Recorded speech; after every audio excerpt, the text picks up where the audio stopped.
जय माँ सरस्वती। आपके चरणों में सादर प्रणाम मेरी माँ। नमस्कार मित्रों, भाइयों बहनों, मैं हनुमान सोनी सर के नाम से जोधपुर राजस्थान सूर्य नगरी से आपका तहे दिल से स्वागत करता हूँ साथियों YouTube चैनल HPS एजुटेक पर। दोस्तों YouTube पर जाएं और HPS स्पेस एजुटेक चैनल को शेयर करें, सब्सक्राइब करें। आपको चाहे हिंदुस्तान में कोई भी एग्जाम हो उसमें जीके, जीएस और जनरल हिंदी इस सोनी सर के द्वारा प्रोवाइड की जा रही है और ईमानदारी के साथ मेहनत कीजिएगा। और दोस्तों नोट्स बनाते हुए अपनी स्टडी या जीके के स्कोप को बढ़ाइएगा। Thank you. हम बात करेंगे दोस्तों आज ज्योग्राफी की अगली सीरीज पर। ध्यान रहे साथियों, हमने जो पिछला वीडियो रिकॉर्ड किया था उसमें हमने बात की थी भारत की नदियों नाम से, और उसमें नदियों से जुड़ी हुई सभी महत्वपूर्ण शब्दावली पर बात की थी। आज हम दोस्तों भारत की नदियां मुख्य रूप से शुरुआत करेंगे, एक एक बारीकी से अध्ययन करते हुए आगे बढ़ेंगे, बिल्कुल वैसा ही साथियों जैसा आप ऑफलाइन में पढ़ते हो। देखिएगा, भारत की नदियां, हेडिंग लगाए दोस्तों, भारत की नदियां। दोस्तों सबसे पहले तो मैं आपको बता देता हूं, नदियों को दो विभागों में मुख्य रूप से बांटा गया है, लेकिन अपन एक सहायक भाग के रूप में भी मुख्य रूप से 3 भागों में पढ़ेंगे। लेकिन उसका बेस क्या है? पहला आधार तो है दोस्तों जल विसर्जन के आधार पर। ध्यान रखना, भारत की नदियां पढ़ रहे हैं दोस्तों, तो जल विसर्जन या जल डालने के आधार पर अपन बात करें तो दोस्तों नदियों के मुख्य रूप से 3 भाग हैं। कौन कौन से दोस्तों? देखिएगा, हम जब भारत की नदियों की बात करें तो जल विसर्जन के आधार पर, यानी जो नदियां हैं अपना जल किस में डाल रही है, किस समुद्र में डाल रही है, उसके आधार पर। तो सबसे पहले दोस्तों देखो, हम बात करें प्रायद्वीपीय भारत की, तो प्रायद्वीपीय भारत में दोस्तों इधर है अरब सागर और इधर है बंगाल की खाड़ी। तो ध्यान रखिएगा, भारत में बहने वाली मुख्य नदियों के जो नदियां हैं समुद्र यही लगते हैं नजदीक, या तो अरब सागर या बंगाल की खाड़ी।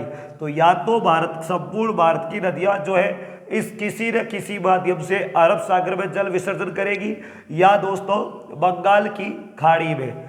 तो सामान्य रूप में जल विसर्जन के आधार पर मुख्य रूप से नदियों को 2 भागों में बांटा जाता है। पहला है दोस्तों अरब सागर में जल डालने वाली, अरब सागर में जल डालने वाली नदियां, अरब सागर में जल डालने वाली, लिखते चले दोस्तों, अरब सागर में जल डालने वाली। और आपको बता दूं अरब सागर में कौन कौन सी नदियां मुख्य रूप से भारत की जल डाल रही है, जैसे सिंधु नदी, सिंधु की सहायक नदियां जैसे झेलम, चिनाब, रावी या सतलज, ये जो नदियां हैं दोस्तों ये मुख्य रूप से सिंधु में मिलकर के अंत में दोस्तों जल तो अरब सागर में ही विसर्जन करती है। तो मुख्य रूप से आप ये सिंधु और सिंधु की सहायक नदियां हो गई। इसी प्रकार नर्मदा नदी हो गई, ताप्ती नदी हो गई, ये सभी नदियां दोस्तों अरब सागरीय नदियां हैं। जबकि मैं बात करूं दोस्तों बंगाल की खाड़ी में जल डालने वाली, याद रखिएगा दोस्तों, अरब सागर में जल डालने वाली नदियों की मैं बात करूं तो भारत की 23% जल जो है, नदियों को दोस्तों अपवा तंत्र कहते हैं, मैंने उस दिन पढ़ाया था आपको। तो ध्यान रखना 23% जल जो है अरब सागर में नदियों के द्वारा विसर्जित होता है, 23%। दूसरा है दोस्तों बंगाल की खाड़ी, बंगाल की खाड़ी में जल डालने वाली नदियों की बात करूं तो लगभग 77% दोस्तों, 77% जल जो है बंगाल की खाड़ी में नदियों के द्वारा ले जाया जाता है, जैसे गंगा व उसकी सहायक नदियों के द्वारा, गोदावरी नदी, दक्षिणी भारत की जितनी भी नदियां, गोदावरी, कृष्णा, कावेरी, ये जितनी भी दोस्तों नदियां हैं ये सभी मुख्य नदियां जो है, ब्रह्मपुत्र नदी, ये सब दोस्तों जल किस में विसर्जन करती है? बंगाल की खाड़ी में। तो 23% जल अरब सागर में और 77% जल है वो बंगाल की खाड़ी में। अगर अपन भारत देश की बात करें तो अंतः स्थलीय प्रवाहित नदियां नाम मात्र की है, लेकिन राज्य विशेष में बात करें तो दोस्तों अंतः स्थलीय नदियों का प्रतिशत ज्यादा होता है। अपन यहाँ पर मुख्य रूप से 2 ही पढ़ेंगे, लेकिन दोस्तों अगर कोई पीसीएस की तैयारी कर रहा हो भाई तो इसकी भी ध्यान रखें। तीसरा भाग होता है अंतः स्थलीय प्रवाही नदियाँ। दोस्तों आज 5-7 दिनों से थोड़ा गला खराब हो रहा है, इसलिए थोड़ा आवाज़ पर ज़्यादा ध्यान दें। अंतः स्थलीय प्रवाही नदियाँ, डॉक्टर ने दोस्तों रेस्ट करने का बोला है, फुल रेस्ट करता हूं, लेकिन फिर भी आपसे मन नहीं रहा जाता तो एक ने एक लेक्चर तो देने का पूरा कोशिश कर रहा हूं। सुनिएगा, अरब सागर में जल डालने वाली नदियां, बंगाल की खाड़ी में जल डालने वाली नदियां, अंतः स्थलीय प्रवाही नदी, यह 3 प्रकार की नदियां होती है जल विसर्जन के आधार पर। कंसेप्ट क्लियर हो गया। चलिए अब दोस्तों अब अगला विभाजन पढ़ेंगे नदियों का, वो होता है उद्गम के आधार पर। उद्गम के आधार पर देखा जाए दोस्तों तो देखिएगा, दूसरा आधार है उद्गम के आधार पर। उद्गम के आधार पर देखिएगा, यानी नदियों का उद्गम कहां से होता है, उद्गम के आधार पर। तो उद्गम के आधार पर अगर अपन देखा जाए तो दोस्तों मुख्य रूप से 2 भाग हैं, हिमालयी नदियां, हिमालयी नदियां या दूसरा अपन बात करें तो दोस्तों प्रायद्वीपीय पठार की नदियां। समझ रहे हो आप, प्रायद्वीपीय पठार की नदियां। उद्गम या प्रकृति के आधार पर देखा जाए तो मुख्य रूप से दोस्तों यही 2, उद्गम के आधार पर या प्रकृति के आधार पर 2 ही विभाजन है, हिमालय की नदियां या प्रायद्वीपीय पठार की नदियां। Concept clear. अब अपन दोस्तों प्रायद्वीपीय पठार को एक बार हटा दीजिएगा, हम हिमालयी नदियों की बात करें। हिमालय से दोस्तों अनेकों नदियां निकलती है सहायक के रूप में और मुख्य के रूप में, जिनको अपन 3 अपवाह तंत्र के बारे में पढ़ेंगे। तो आगे चलकर दोस्तों हिमालयी नदियों को 3 भागों में डिवाइड करते हैं। सबसे पहले मेरे भाइयों सिंधु नदी तंत्र, सिंधु नदी तंत्र। दूसरा है दोस्तों गंगा नदी तंत्र, और तीसरा है ब्रह्मपुत्र नदी तंत्र। नदियों वाला चैप्टर दोस्तों थोड़ा बड़ा है, इसलिए अपन बहुत ही विस्तृत तरीके से अध्ययन करेंगे, आप थोड़ा भरोसा रखिएगा।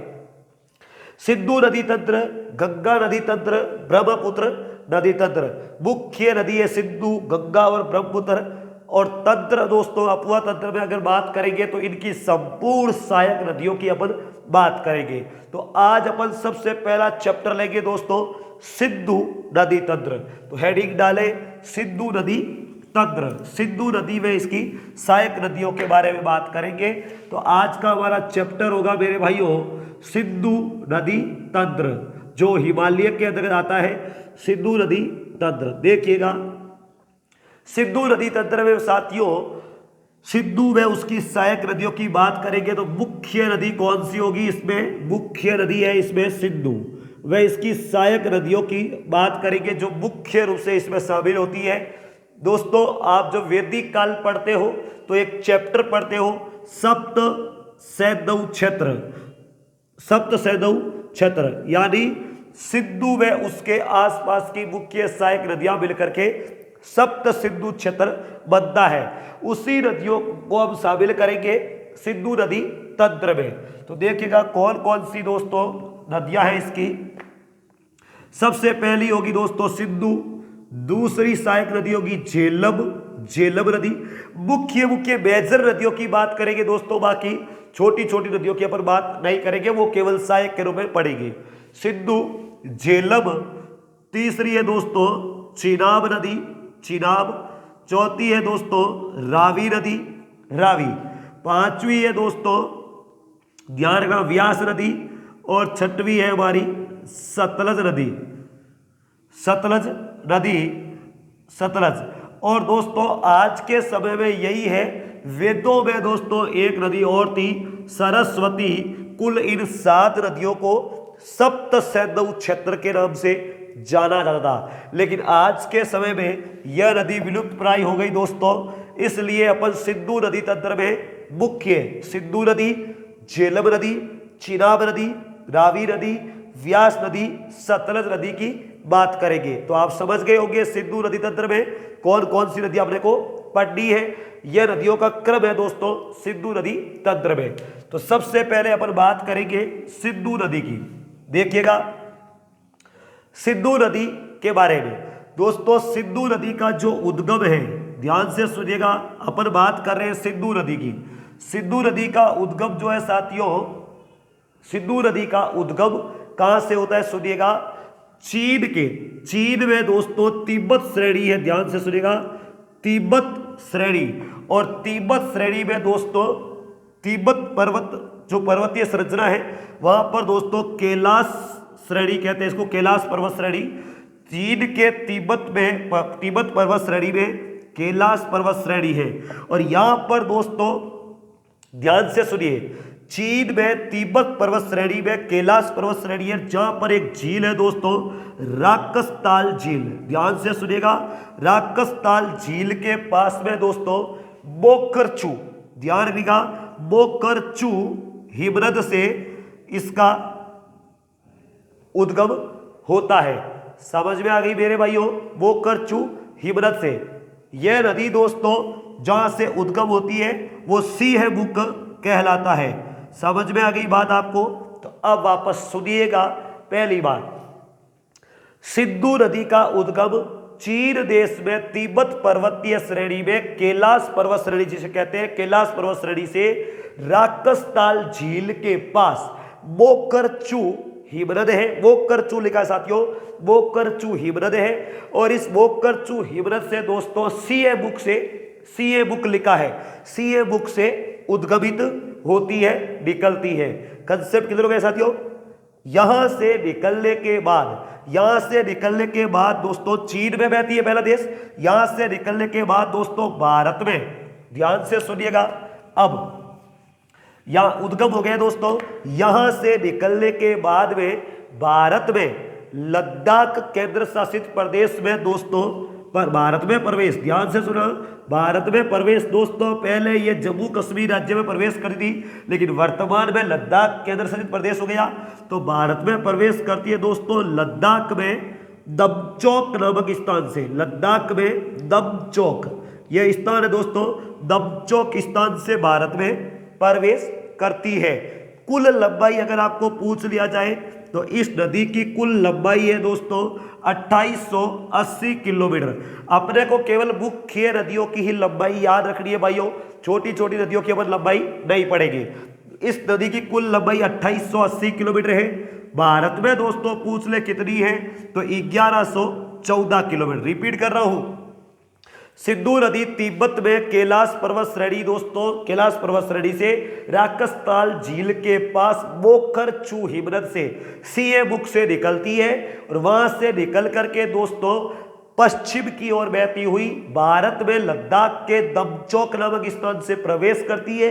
कुल लंबाई इसकी 2880 किलोमीटर है, जिनमें भारत में दोस्तों 1114 किलोमीटर है। याद रखना मेरे भाइयों, यह नदी उत्तरी हिमालय की लद्दाख व जास्कर पर्वतीय श्रेणियों के बीच में चलती है। याद रखना दोस्तों, यह सिंधु नदी लद्दाख व जास्कर पर्वत श्रेणी के बीच में बहती है। बीच में बहती हुई दोस्तों यहां ध्यान रखना, यहां पर आगे चलती हुई दोस्तों ये पाकिस्तान में प्रवेश करती है, पाक में प्रवेश, और दर्दिस्तान नामक स्थान में गिलगिट के पास में दोस्तों दर्दिस्तान क्षेत्र है, वहां से ये पाकिस्तान में प्रवेश करती है और पाकिस्तान में बहती हुई दोस्तों पाकिस्तान के पंजाब में, ध्यान से सुना, पाकिस्तान में भी पंजाब है, पाकिस्तान में पंजाब में बिठनकोट, याद रखना दोस्तों, बिठनकोट या बिठानकोट एक जगह है। जिस प्रकार पठानकोट भारत के पंजाब में है, इसी प्रकार बिठनकोट पाकिस्तान के पंजाब में है। वहां पर दोस्तों 5 नदियों के समूह के रूप में चिनाब नदी, जो सिंधु नदी की सबसे बड़ी सहायक नदी है, वो चिनाब नदी इसमें मिल जाती है दोस्तों सिंधु नदी में, तथा सतलज नदी भी उच्च नामक स्थान पर दोस्तों चिनाब इसमें सिंधु नदी में मिल जाती है। सतलज नदी दोस्तों डायरेक्टली सिंधु नदी में मिलती है, जबकि चिनाब नदी झेलम, व्यास व सतलज नदी का जल लेकर के इसमें शामिल होती है। तो ध्यान रखिएगा, चिनाब व सतलज नदी दोस्तों इसकी बहुत बड़ी सहायक नदियां हैं। इसके अलावा दोस्तों पहले यह नदी केवल जम्मू कश्मीर एक राज्य में चलती थी, लेकिन वर्तमान में लद्दाख व जम्मू केंद्र शासित प्रदेशों में चलती है। ध्यान रहे मेरे साथियों, इस नदी की अन्य सहायक नदियां जो छोटी छोटी है उत्तर की ओर से दोस्तों, इसमें अगर बात करें बाई ओर से तो ध्यान रखें इसमें श्योक नदी, नुब्रा नदी, जुबा नदी, गिलगित नदी इसकी सहायक नदियां हैं। याद रखना इस नदी के किनारे पर दोस्तों एक नदी मिलती है नुब्रा नदी की घाटी कश्मीर में है, जहां पर 2 कुबड़ वाले ऊंट पाए जाते हैं दोस्तों भारत में। दूसरी बात दोस्तों, इसमें दाईं ओर से सुलेमान पर्वत श्रेणी से जो दोस्तों नदियां निकलती है, जिनका नाम है जैसे टोची, कुर्रम, काबुल, ये नदियां भी है और दर्रे भी है, वो भी इसमें शामिल होते हैं। तो इतनी बात है दोस्तों, जरूर याद रखें। सबसे इंपॉर्टेंट बात की बात करूं दोस्तों तो सुनिएगा, इस सिंधु नदी पर मुख्य रूप से 2 शहर बसे हुए हैं। उन शहरों की बात कर रहा हूं दोस्तों। पहला, लद्दाख की राजधानी लेह, जो लद्दाख की राजधानी है दोस्तों लेह, वो सिंधु नदी पर स्थित है। दूसरा दोस्तों, यह जब सिंधु नदी पाकिस्तान में बहती हुई अरब सागर में गिरती है, जब अरब सागर में गिरती है तो डेल्टा का निर्माण करती है। याद रखिएगा दोस्तों, अरब सागर में गिरने से पहले पाकिस्तान का एक बहुत ही प्रसिद्ध शहर है जिसका नाम है मेरे भाइयों कराची। याद रखना, यह कराची शहर जो है इसी सिंधु नदी पर स्थित है। कंसेप्ट क्लियर हो गया साथियों? चलिएगा, तो 2 शहर लेह और कराची शहर इसी नदी पर है। अगली बात दोस्तों, इस नदी पर भारत में जम्मू कश्मीर में एक परियोजना है जिसका नाम है मेरे भाइयों डीबू-बाजको परियोजना। डीबू-बाजको परियोजना जो है वो दोस्तों जम्मू कश्मीर में है। ध्यान रखना, जम्मू कश्मीर में डीबू-बाजको परियोजना जो भारत और पाकिस्तान के बीच विवादपूर्ण है, क्योंकि सिंधु नदी का पानी सिंधु जल समझौता 1960 के तहत वर्ल्ड बैंक की मध्यस्थता में जो हुआ था, इसके तहत भारत दोस्तों पाकिस्तान को सौंपा गया है। इसलिए ये परियोजना विवादित है। तो डीबू-बाजको परियोजना किस नदी पर है? सिंधु। तो ये हुई मेरे साथियों सिंधु नदी। चलिए अब दोस्तों अपन अगली बात करेंगे नदी की। तो सिंधु नदी खत्म हो चुकी है साथियों, लिखते चले आप। दूसरी नदी है दोस्तों चिनाब नदी। याद रखिएगा, चिनाब नदी के बारे में बात कर रहा हूं भाइयों। चिनाब नदी का दोस्तों वेदों में आपको नाम अस्कीरी भी मिलता है। अस्कीरी नदी चिनाब को ही कहते हैं, ध्यान रखना अस्कीरी। अब यह नदी दोस्तों उद्गम होती है हिमाचल प्रदेश राज्य में। इस नदी का उद्गम कहां पर होता है? हिमाचल प्रदेश राज्य में इनका दोस्तों उद्भव होता है। हिमाचल प्रदेश राज्य में भी दोस्तों कहां पर? बारालाचाला दर्रे, बारालापचा दर्रे से होता है दोस्तों। बारालापचा दर्रे के पास से इस नदी का उद्गम होता है। चिनाब नदी का उद्गम कहां से होता है? अगर आपको कोई पूछ लिया जाए तो ध्यान रखिएगा, चिनाब नदी का उद्गम बारालापचा दर्रा हिमाचल प्रदेश से होता है। लेकिन याद रखिएगा दोस्तों, यह जब नदी उद्गमित होती है तो 2 धाराओं के रूप में होती है। पहली धारा है दोस्तों चंद्रा व दूसरी धारा है बागा। लाहौल स्पीति में दोस्तों ये नदी आपस में मिल जाती है और नदी बन जाती है चिनाब नदी। Concept clear? तो इसको थोड़ा ध्यान रखें, चंद्रा व बागा नामक 2 धारा होती है और बारालापचा दर्रे से इसका उद्गम होता है। तीसरी बात दोस्तों सबसे बड़ी, याद रखना चिनाब नदी जो है यह सिंधु नदी की सबसे बड़ी सहायक नदी मानी जाती है। चिनाब नदी में झेलम नदी इसकी सहायक नदियां पूछ ले दोस्तों। सहायक नदियां देखिए दोस्तों, पंजाब जो है, पंजाब को 5 नदियों का समूह कहते हैं। क्यों? क्योंकि झेलम, चिनाब, रावी, व्यास और सतलज ये 5 नदियां दोस्तों पंजाब में चलती थी। लेकिन फिर पंजाब का बंटवारा हो गया भारत पाकिस्तान के समय, तो वर्तमान में इसमें 3 नदियां ही सम्मिलित है। याद रखिएगा साथियों, इसकी सहायक नदियों की बात करें तो झेलम, रावी व सतलज यह इसकी सहायक नदियां है दोस्तों। झेलम, रावी व सतलज नदियां। ये थोड़ी इनकी बात याद रखेगा साथियों अपने को। अगली बात करें तो देखिएगा, इन पर आपको पूछ लिया जाए दोस्तों परियोजना, तो इन पर मुख्य रूप से दोस्तों चिनाब नदी पर 3 परियोजना है। पहली परियोजना को पूछ ले तो सलाल परियोजना, ध्यान रखिएगा भाइयों। यह चिनाब नदी कहां पर मिलती है दोस्तों? सिंधु नदी में, पाकिस्तान में, याद है ना, पाकिस्तान में बिठानकोट या बिठनकोट जगह पर, बिठनकोट जगह पर मिलती है। सलाल परियोजना दोस्तों चंबल नदी पर है, सलाल परियोजना। दूसरी दोस्तों आपको पूछ ले तो बगलीहार परियोजना, बगलीहार परियोजना ये किस नदी पर है? बगलीहार परियोजना भी इसी नदी पर है। तीसरी दोस्तों इस नदी पर एक प्रसिद्ध बांध है जिसका नाम है दुलहस्ती बांध। यह भी ध्यान रखना दोस्तों, दुलहस्ती बांध किस नदी पर है? इसी चिनाब नदी पर स्थित है। तो अब आपका कंसेप्ट क्लियर हो जाना चाहिए। वापस बोल रहा हूं, चिनाब नदी का उद्गम हिमाचल प्रदेश के बारालापचा दर्रे से होता है। उद्भव के समय 2 धाराएं होती है, चंद्रा और भागा। आखिर दोस्तों झेलम, रावी व सतलज का पानी लेकर के दोस्तों ये नदी जो है किस नदी में शामिल हो जाती है? सिंधु नदी में बिठनकोट के पास में मिल जाती है। और साथियों इस नदी पर सलाल परियोजना, बगलीहार परियोजना और दुलहस्ती बांध इसी नदी पर स्थित है। Concept clear? चलिएगा अब दोस्तों अपन बात करें तीसरी नदी झेलम। तीसरी नदी की बात करूंगा दोस्तों झेलम नदी। देखिएगा झेलम नदी, झेलम नदी को दोस्तों वेदों में कहते थे वित्तस्ता, याद रखिएगा वित्तस्ता नदी। इसी नदी के किनारे दोस्तों हाइडे स्पीच का युद्ध हुआ था, आपको पता ही है, सिकंदर और राजा पोरस के बीच में। वो बात की बातें, ऐतिहासिक बातें हैं, लेकिन याद रखेगा वित्तस्ता नदी कहते हैं। इस नदी का उद्गम कहां से होता है दोस्तों? चिनाब नदी जो थी जम्मू कश्मीर और हिमाचल प्रदेश दोनों राज्यों में चलती थी, यह थोड़ा ध्यान रखना। अब अपन बात करेंगे दोस्तों झेलम नदी।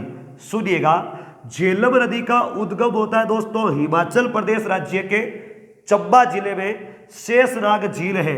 हिमाचल प्रदेश राज्य के चंबा जिले में शेषनाग झील, शेषनाग झील के पास में दोस्तों एक झील है जिसका नाम है बेरी नाग झील। ध्यान से सुना, बेरी नाग झील। बेरी नाग झरना है दोस्तों एक सामान्य रूप में, बेरी नाग झरने से यह नदी निकलती है। रिपीट कर रहा हूं, झेलम नदी का उद्भव होता है हिमाचल प्रदेश राज्य के चंबा जिले में शेषनाग झील के पास बेरी नाग झरने से। समझ में आ गई दोस्तों? यह नदी दोस्तों यह नदी हिमाचल प्रदेश में, पंजाब में, एचपी व पंजाब में बहती हुई दोस्तों चिनाब नदी में मिल जाती है। बहती हुई चिनाब में मिलती है। चिनाब नदी की सबसे बड़ी सहायक नदी मानी जाती है दोस्तों, सहायक बहती हुई चिनाब में मिल जाती है। चिनाब में ध्यान में दोस्तों ये चिनाब की सबसे बड़ी सहायक नदी है। इंपॉर्टेंट बात दोस्तों, इस नदी पर, झेलम नदी पर ध्यान रखेगा, आपको पूछ ले कि झेलम नदी पर क्या बसा हुआ है तो ध्यान से सुनेगा। झेलम नदी पर दोस्तों एक तो बसा हुआ है श्रीनगर शहर।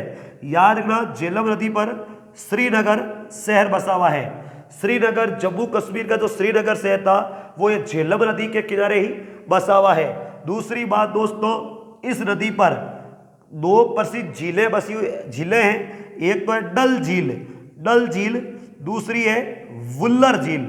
याद क्या दोस्तों? वुल्लर झील। तो आपसे पूछ ले कि झेलम नदी पर कौन सा शहर स्थित है तो झेलम नदी पर प्रसिद्ध शहर है श्रीनगर, डल झील, वुल्लर झील। वुल्लर झील दोस्तों भारत की सबसे बड़ी मीठे पानी की प्राकृतिक झील है जो इसी नदी पर स्थित है, झेलम नदी पर स्थित है। कंसेप्ट क्लियर हो गया? चलिए आगे देखिएगा दोस्तों, इस नदी पर, झेलम नदी पर मैं बात करूं तो ध्यान का, झेलम नदी पर एक प्रसिद्ध परियोजना है दोस्तों तुलबुल परियोजना।